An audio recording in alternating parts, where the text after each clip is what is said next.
Vous écoutez les podcasts de Wati. Nous sommes avec Mariama Touré, entrepreneure de 33 ans, fondatrice du premier centre de danse urbaine au Sénégal, qui existe depuis 2013. Bonjour Mariama. Bonjour Fadel. Comment vas-tu? Ça va, je vais très bien et toi? Ça va très bien. Est-ce que tu peux nous parler de The Dance Hall, ce centre de danse urbaine que tu as créé, et pourquoi tu as créé The Dance Hall? Oui, avec grand plaisir. Alors, The Dance Hall, c'est une grande histoire d'amour, de passion entre une personne, une femme, donc je suis, et la danse, qui pendant longtemps a été un exutoire. The Dance Hall a été créé en 2013. Alors moi, il faut savoir que j'ai dansé toute ma vie par passion, sans jamais réellement vouloir en faire un métier toutefois. Mais c'était le moyen de déstresser, c'était le moyen de rester en forme, c'était le moyen, en tout cas, de m'amuser, qui m'apportait plus de plaisir. J'ai eu la chance d'aller étudier à l'étranger, de revenir. Et à mon retour, j'ai voulu continuer à me faire plaisir. Comme je suis sûre que toi tu vas au foot, après parfois une longue journée de boulot, Oui. d'autres personnes vont à la natation. Et bien moi j'avais envie d'aller danser. Et je n'avais plus l'âge de me balader dans les rues et de chercher des groupes de danse avec lesquels je pouvais m'amuser. Et je n'avais plus forcément envie non plus de sortir en boîte de nuit. Et il y a quelque chose entre ces deux univers-là qui manquait au Sénégal. C'était un centre de danse, un espace qui appartient aux amateurs, à monsieur et madame tout le monde, qui ont une passion commune, une envie commune, et qui ont un espace safe, un espace sécurisé, où ils peuvent venir se lâcher, décompresser, écouter les musiques qui les font vibrer et rentrer chez eux. Et c'est la raison pour laquelle j'ai créé The Dance Hall, parce que je me suis dit, une capitale culturelle comme Dakar, que tout le monde connaît dans le monde pour les belles musiques que nous créons, pour les belles plages où les gens viennent s'asseoir, mais aussi pour juste cette vibration énergétique, on va dire, au niveau culture urbaine. Je me dis, c'est pas possible. Il ne peut pas ne pas y avoir d'espace de danse, notamment de danse urbaine. Donc, ce qu'on appelle les danses urbaines, c'est les danses de notre génération, les 80. C'est-à-dire quoi, pour qui ne connaît pas? C'est toutes les danses qui tournent autour de la culture hip-hop. Et la culture hip-hop, c'est large. Donc, il y a des danses hip-hop qui commencent par le breakdance à l'époque. Est-ce que Daraji, je pense même au Rouman, etc. À l'époque, vraiment, des vibrations hip-hop au Sénégal. Après, il y a ce qu'on appelle le hip-hop debout, le new style, ce qu'on voit à la télévision. Pour donner des exemples que les jeunes connaissent bien, c'est Chris Brown, c'est ce genre de danse. Mais c'est aussi la house dance, toute cette culture électro un peu qui après a commencé en Afrique à se transformer en afro-électro. C'est la dancehall qui vient de Jamaïque, c'est toutes ces sonorités-là, c'est la culture. Les cultures qui naissent dans les villes, avec la mixité des personnes qui vont habiter ces villes-là, qu'elles soient originaires du pays ou qu'elles viennent d'ailleurs.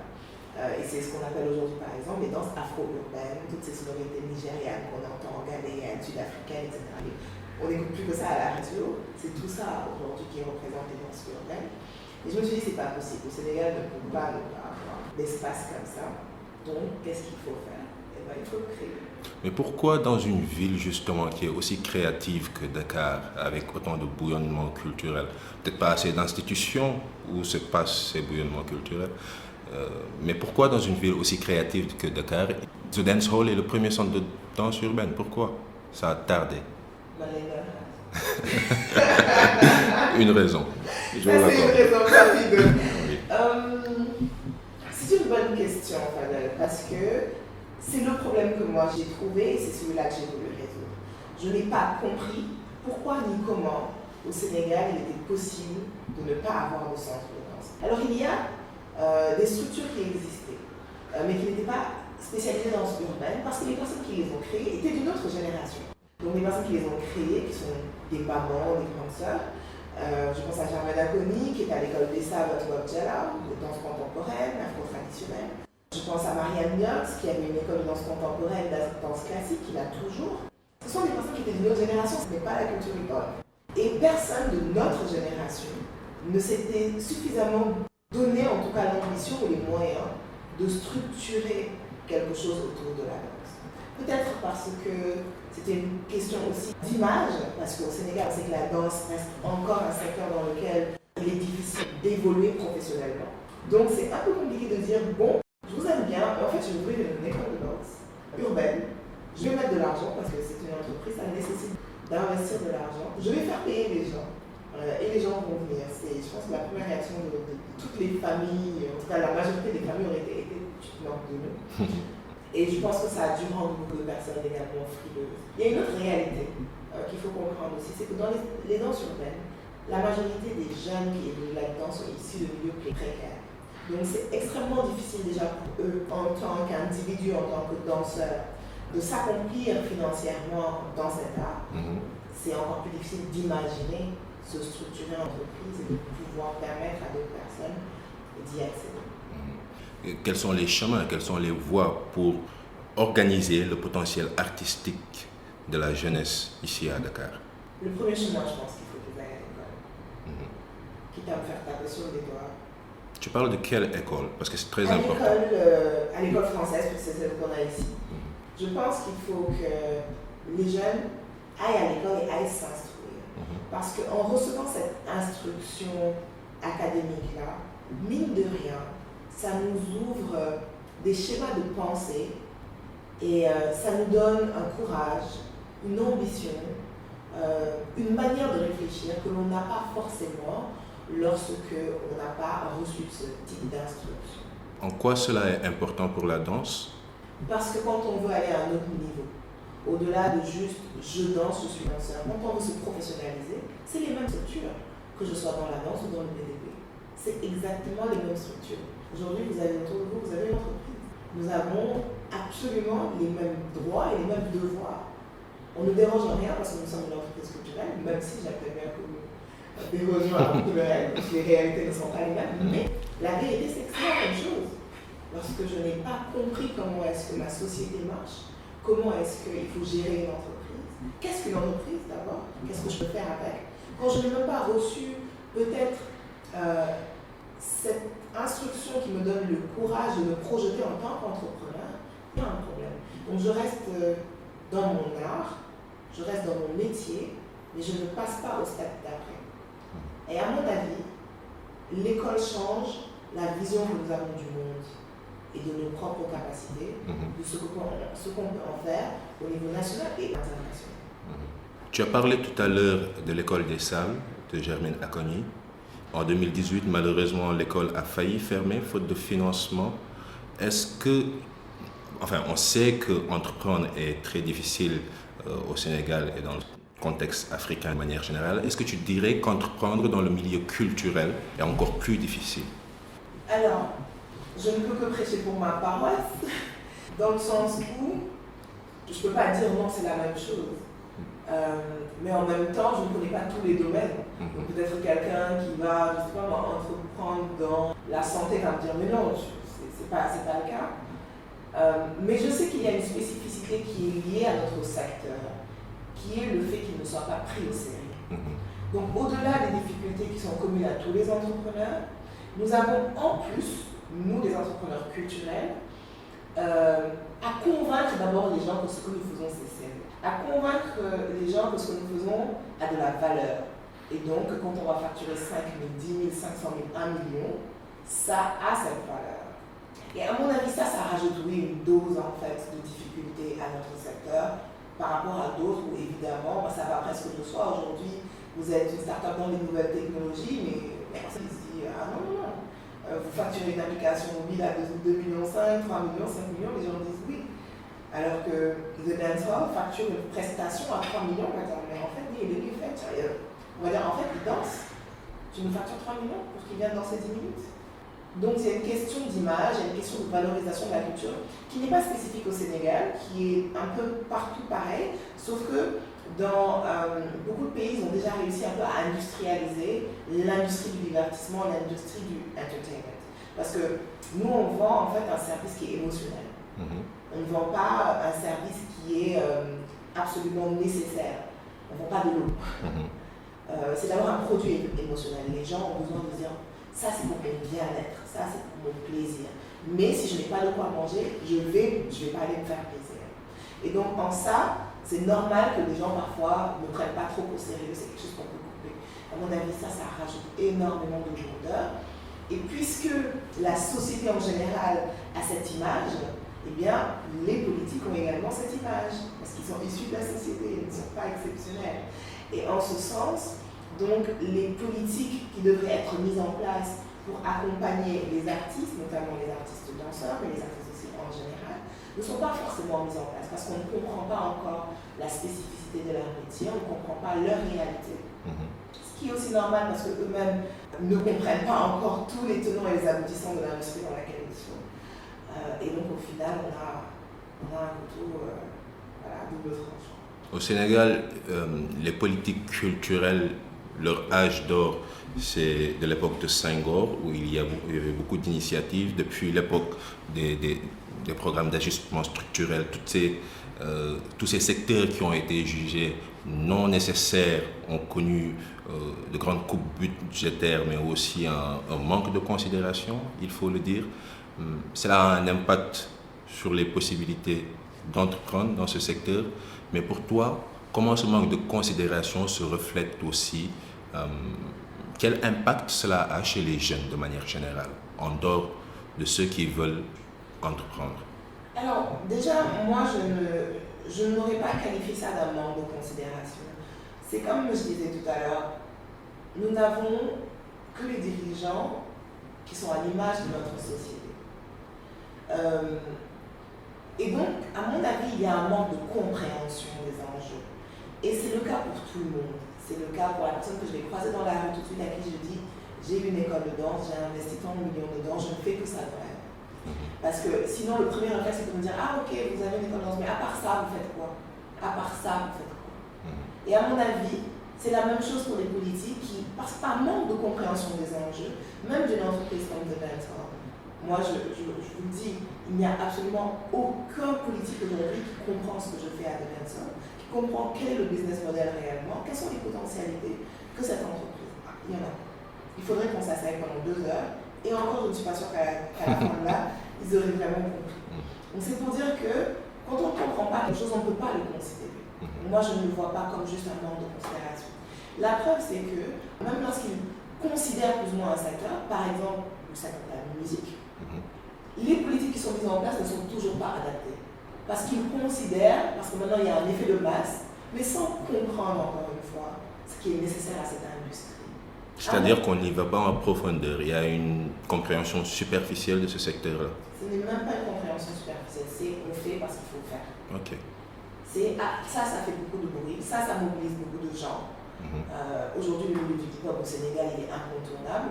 Les rappeurs, ils ont fait comprendre aux gens que s'ils ont envie de taper, ils vont taper et ça va faire du bruit. Donc, on va mettre des politiques en place. Mais ça ne veut pas dire qu'on a, par exemple, compris comment marche cette industrie, comment est-ce que vraiment, en mettant telle ou telle dynamique en place, on peut permettre à cette industrie d'éclore, on peut permettre aux artistes de vendre dans la sous-région, d'avoir de meilleures productions, d'avoir. Ça ne veut pas dire ça. Et c'est pour ça que les faits sont souvent inadaptés. Et l'effet, je pense que ça a en général dans la société, en dehors des entrepreneurs culturels, d'abord, c'est un effet de frustration, mais après, c'est aussi un cercle vicieux, c'est une continuelle banalisation. C'est-à-dire que la roue, elle ne s'arrête pas. On banalise et finalement, la personne aussi qui est en bas, elle banalise aussi, elle remonte. C'est la même chose. Pour toi, comment on peut faire pour encourager beaucoup plus les jeunes à s'investir dans le domaine de la culture, de manière générale? Alors, à mon avis, pousser les jeunes à s'investir dans la culture, il faut offrir de la professionnalisation. C'est-à-dire qu'aujourd'hui, on ne va pas dire aux gens, en tout cas pour ceux qui cherchent un métier, qui ont une passion pour ça, il faut qu'on voit réellement que, tiens, en faisant ça, je peux être un professionnel, je peux avoir une certification, je peux avoir un diplôme et je peux avoir un emploi. Première chose, mettre en place des formations techniques, de pointe, qualifiées, que ce soit en danse, que ce soit en musique, que ce soit en théâtre, que ce soit dans le cinéma. Première chose. La deuxième chose, et qui découle à mon avis de la première, c'est que plus on aura de professionnels, ils sont bien formés, plus on aura d'entrepreneurs. Plus on aura d'entrepreneurs, plus ces professionnels-là auront une sécurité d'emploi parce qu'ils auront travaillé. Parce qu'aujourd'hui, on forme des gens, s'il n'y a personne pour les recruter, qu'est-ce qu'on en fait? Et s'ils n'ont pas assez de bagages pour dire je vais entreprendre, qu'est-ce qu'on en fait? Donc dans cette formation-là aussi, pousser à l'auto-emploi et et poussé aussi par un financement et par des mesures d'accompagnement. Comme ils font aujourd'hui avec l'ADER et toutes les entreprises agricoles. Je veux dire, c'est la même chose. Il faut dire, ah, tu veux faire de la culture, ok, t'es bien formé, d'accord. Qu'est-ce que tu veux faire? Ton projet il est au point, est-ce qu'on va travailler dessus? Tu as besoin de combien? 50 millions? Ok, on y va parce qu'on y croit, on a travaillé le business model. Tu peux employer combien de jeunes? 25 jeunes, ok, ils ont besoin d'être appuyés encore plus, ok, on y va, on va les former, on va t'accompagner. À mon avis, ça c'est la première chose, c'est la deuxième chose. Ensuite, à mon avis, ça va permettre d'avoir des productions qui soient de qualité et que les gens auront envie de regarder, d'acheter ou de consommer. Dans le sens où, nous aujourd'hui, si on considère qu'on est extrêmement bien formé et que donc on produit des œuvres de qualité quand on fait des spectacles ou quand on travaille avec des artistes, les gens auront envie de venir à nos spectacles. Parce que quand ils viennent, ils ne s'ennuient pas. Quand ils viennent, ils ne se disent pas, mais souvent c'était de la merde. À mon avis, ça va faire que demain, ils auront encore plus envie d'aller regarder un spectacle, ils vont en parler, le bouche à oreille, et ça va redevenir un peu dans nos habitudes de consommation, d'aller voir de l'art, d'aller regarder de la culture, d'aller au cinéma sur une production locale, pas juste sur une production américaine, parce que c'est des œuvres de qualité, parce qu'on aura mieux formé les gens, parce qu'on aura aussi permis une meilleure diffusion. Et ça, c'est le dernier point. Il faut plus de lieux de diffusion au Sénégal. La culture, si elle n'est pas diffusée, elle n'est pas accessible. Et aujourd'hui, où sont les lieux de diffusion? Ils sont principalement à Dakar et à Thiès. Lorsqu'on rentre vraiment dans certaines régions, c'est comme si on disait qu'une partie de la population n'avait pas droit à la culture, sauf dans les rites traditionnels, parce qu'ils ont gardé de la culture. Mais il y a tellement d'autres choses qui se sont brodées. On parlait du cinéma, par exemple. Mais aussi les spectacles de danse que nous avons l'occasion de monter, les pièces que nous montons. Si on ne peut pas les diffuser, parce qu'en allant au centre régional de Louga, il n'y a pas de son, il n'y a pas de lumière, qu'à 20h, peut-être qu'il n'y aura pas de courant, qu'il n'y a pas de groupe électrogène, comment ça va se passer? Qu'on n'a pas où dormir, que moi je veux faire venir 15 personnes parce que ma pièce c'est au moins 15 personnes. On dort où? On fait quoi? Mais ils n'auront jamais accès à ce que nous faisons. Et à mon avis, ça c'est un problème dans plus de lieux de diffusion. Pas le grand théâtre à 1800 places qui coûte 3 millions par spectacle, c'est complètement, ça n'a aucun sens dans un pays où les gens n'arriveraient pas à manger. Tu es directrice artistique de The Dance Hall, mais aussi business developer dans cette même entreprise. Est-ce que tu crois que pour beaucoup de jeunes, c'est ce côté-là plutôt qui manque pour se professionnaliser et créer dans des entreprises culturelles? Je parle du côté business developer. Oui, parce que ce sont des artistes. Moi, je pense que j'ai de la chance. Et c'est la raison pour laquelle, souvent, je pense que les gens ne comprennent pas mon positionnement, surtout dans le milieu de la danse et des danses urbaines.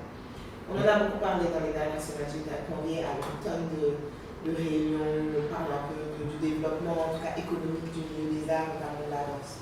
Et c'est toujours le même problème. Les artistes, ils disent, oui, mais nous, on ne sait pas gérer tout ça, et de toute façon, on n'a pas à gérer tout ça, et de toute façon, on ne veut pas gérer tout ça, donc on ne veut pas apprendre à gérer tout ça. D'accord, mais dans ce cas-là, vous restez des artistes. Vous n'aurez jamais le côté professionnel et vous n'avez pas les moyens d'embaucher quelqu'un qui va gérer tout ça pour vous parce que vous ne gérez pas de vous. Donc ce qui se passe, c'est que si vous avez de la chance, quelqu'un s'auto-proclame votre manager parce qu'il a un peu de compétences. Puisque vous n'avez pas les compétences, vous ne savez pas réellement contrôler ce que cette personne fait. Donc les contrats, le développement, la vision stratégique, rien du tout. Il n'y a pas de vision, il n'y a rien derrière. Puisque vous ne pouvez pas contrôler ce que cette personne fait là, vous acceptez un peu toutes ces conditions, partage de revenus, pourcentage, droit à l'image, rien.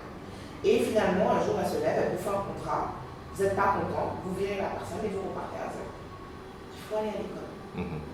Ça revient à la problématique de l'éducation. S'éduquer, se former.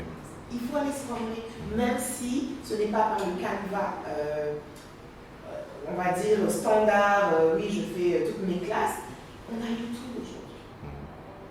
Peut-être qu'au lieu de regarder juste des vidéos fun, on va regarder des vidéos qui nous expliquent les problématiques de contrat, de droit d'auteur, de ceci, de cela. Il faut se former, il faut comprendre qu'aujourd'hui, si on veut parler de professionnalisation, on ne peut pas parler de professionnalisation sans parler d'entreprise, donc sans parler d'argent, et que ça, ce sont des systèmes qui les gèrent. Et à mon avis, c'est ce qui manque aux artistes. Il leur manque non seulement cette capacité-là parce qu'ils n'ont peut-être pas eu la chance, moi je dis, encore une fois, je trouve que j'ai eu de la chance, d'être au contact d'autres entrepreneurs, d'aimer ça aussi, hein, parce que moi j'ai un amour pour ça, autant que j'ai un amour pour l'art, mais aussi de comprendre très vite que c'est ça l'enjeu. Pourquoi nous, The Dancehall, on ne s'est pas formalisé dès le début en association mais en entreprise? Parce que, gars, moi, je ne mets pas mon énergie pour ne pas gagner d'argent, en fait. Qu'est-ce que vous faites? Et une autre chance que j'estime avoir, c'est que moi, je pense, moi, je suis une artiste. En tout cas, moi, je me considère comme une artiste. Tous les artistes vont dire, moi, je suis pas une artiste, je suis une businesswoman. Moi, je fais du slam, je fais de la danse depuis que je suis toute petite, j'ai fait de la musique, enfin voilà, je suis une artiste. Mon âme artistique, elle est là. Mais je refuse qu'elle prenne le dessus sur la réalité de la vie. Donc, je crée une structure où je m'épanouis et je dirige l'art et je suis très content. Et on fait de l'art et les gens sont contents et on forme des gens et les gens sont contents et en même temps on gagne de l'argent et les gens sont contents. Parce qu'à la fin de la journée, quand ils sont payés à la fin du mois, je pense qu'ils sont contents. Et moi aussi. Donc c'est vraiment ce côté-là, ce côté de dire moi je suis un artiste, je perds mon inspiration. Car si tu ne manges pas aussi, tu n'as pas l'inspiration.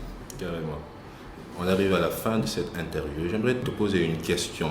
Quelle a été l'importance d'avoir des mentors dans ton parcours?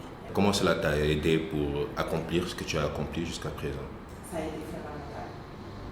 Ça a été fondamental d'avoir des mentors dans mon parcours d'entrepreneur. Bon, moi déjà, je pense que j'ai toujours eu un peu une âme d'entrepreneur. Mes deux parents sont entrepreneurs. C'est des go-getters, c'est des gens qui n'attendent pas. À des échelles très différentes. Ma mère est entrepreneur, mais dans son petit truc qui n'a pas changé, elle n'a pas level up, elle n'a pas scale up, elle n'a rien. Elle a dit ça marche, je fais ça jusqu'à la fin de ma vie. Quand je suis fatiguée, j'arrête. Mon père, c'était le contraire, c'était je crée une entreprise, j'en crée une deuxième, j'en crée une troisième, comment je crée les comptes, ça. Enfin voilà, donc j'ai vraiment les deux modèles. Donc je pense que déjà génétiquement il y a peut-être quelque chose. Mais au-delà de ça, en fait, moi je suis quelqu'un, j'adore discuter avec les gens, j'adore communiquer, avoir des avis. Et quand je créais The Dancehall, ma mère n'était pas d'accord.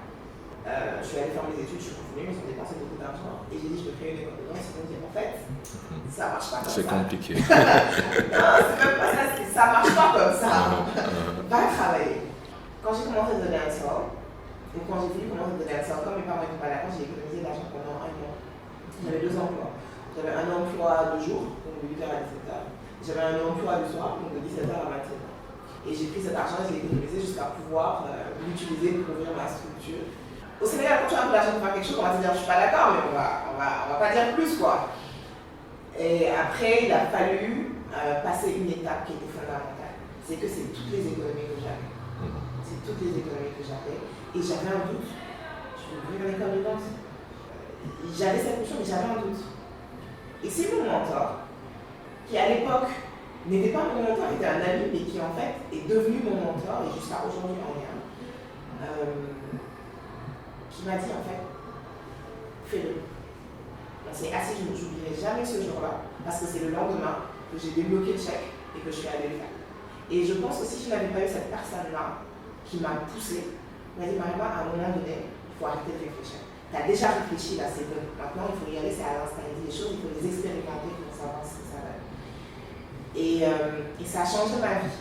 Et à plusieurs étapes de ma vie d'entrepreneur, je me suis rendu compte qu'avoir ces personnes-là, qui non seulement ont plus d'expérience, ont une vision différente, et qui sont là pour m'accompagner dans les moments de doute, dans les choix à faire, ça a changé ma vie. Et jusqu'à présent, moi j'ai les mêmes mentors il y a 8 ans quand je commençais, en plus d'y avoir greffé d'autres. Et je suis toute petite dans cet écosystème. Donc oui, c'est extrêmement important d'avoir des mentors qui soient dans la famille ou hors de la famille, mais l'essentiel c'est qu'ils comprennent aussi leur rôle et qu'ils le jouent. Tu le dis, tu as eu beaucoup de chance de trouver les bons mentors pour t'accompagner. Qu'est-ce que tu conseillerais à un jeune qui est à Mermoz, à Guédiawaye, à Ndar et qui veut se lancer dans l'entrepreneuriat mais qui n'a pas de mentor autour de lui? Comment aller vers la bonne personne? Comment trouver cette personne? C'est une question difficile. Mais je pense qu'instinctivement, déjà, il faut faire confiance à son intuition. Instinctivement, dans notre environnement, on a toujours quelqu'un dont on sait qu'on peut apprendre beaucoup. Peut-être qu'elle n'est pas facilement accessible, mais il faut qu'on ait le courage d'aller voir cette personne et lui dire est-ce que tu peux me chaperonner? Est-ce que tu peux me prendre sous ton aile? Apprends-moi des choses. J'ai envie de voir comment tu fais. Conseille-moi. Je pense qu'il faut qu'on ait ce courage-là, nous les jeunes, de le faire. Mais aussi d'accepter quand quelqu'un, peut-être spontanément, va se positionner comme ça, et de ne pas le comprendre comme « Ah non, cette personne-là, elle pense qu'elle sait plus que moi, non, etc. » De comprendre « Non, cette personne-là est réellement en train de me mentorer. » Moi, ici à The Dancehall, on a des jeunes qui sont issus de Kermassar, de KJY, de Rufisque, qu'on mentor parce qu'on a vu du potentiel en eux. Et au début, ça n'a pas été évident. Parce qu'au début, il fallait qu'eux-mêmes comprennent ce qu'on était en train de faire. Nous, c'était volontaire, hein, c'est une démarche volontaire de mentorer les jeunes, de les pousser à se former, même que ce soit en danse ou hors danse, d'éducation générale, de les pousser à avoir une vision claire de ce qu'ils veulent faire, ce qu'ils doivent éviter, etc. De les mentorer, de donner en fait la chance à d'autres d'accéder aussi à certaines choses. Mais au début, ouais, c'était compliqué pour ces personnes-là d'accepter, même si je suis leur aînée, mais déjà d'une femme, de quelqu'un de différent peut-être de leur environnement, que je les prenne sous mon aile. Et ça a été beaucoup de conversations. À un moment donné, on enlève nos égos, on enlève nos oreilles, on se rend compte que ça a de l'impact. Et hier, il y en a deux qui étaient assis ici, juste pour te donner un exemple, qui me disent, mais Mariama, est-ce que tu sais que nous, à Rufisque, les gars, ils aiment les frères, les gars se battent contre nous. Ils ne comprennent pas pourquoi on vient ici. Ils nous traitent un peu comme si on était des traîtres. Je dis parce qu'ils n'ont pas la chance que vous avez. Mais vous, au lieu de réagir en donnant un autre coup, verbalement, je veux dire, c'est à vous maintenant de les chapeauter. C'est à vous de les emmener vers vous, c'est à vous de vous positionner en mentor. Wati vous offre cette série d'entretiens avec les élus locaux en partenariat avec la Fondation Konrad Adenauer. Pour découvrir plus de localités des 14 régions du Sénégal, rejoignez le site internet www.senegalpolitique.org.